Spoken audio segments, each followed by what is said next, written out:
Sa ibang balita, patuloy ang pamimigay ng relief goods para sa mga biktima ng Bagyong Pablo. Personal pa silang dinalaw ni Sarangani Representative Manny Pacquiao at outgoing PNP Chief Nicanor Bartolome. Narito ang report ni Jay Sabale.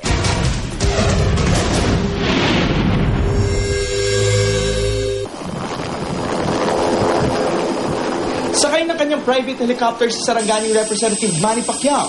Mula Kapitolyo, tumulak by land ang kanyang grupo sa Barangay Anda, isa sa mga pinakabineo ng Bagyong Pablo. Nandito ako para makapagbigay ng tulong at suporta sa kanila. Nagdala tayo ng may bigas, baso, plato at saka kasirola, sardinas, bigas, noodles.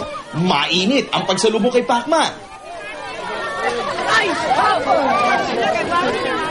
Nagtungo rin siya sa grandstand ng New Bataan. May mga naiyak pa nang makita si Pacman.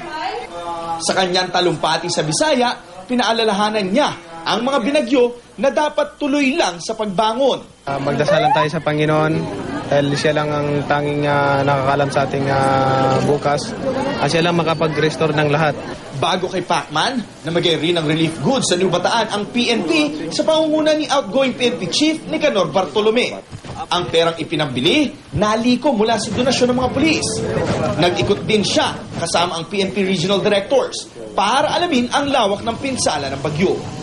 Kami, hindi lamang kami pulis na nangangasiwa sa kapayapaan. Kung hindi, meron din kaming puso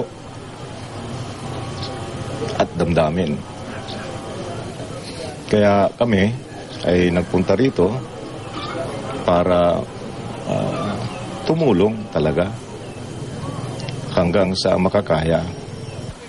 Para sa unang balita, Jay Sabale reporting.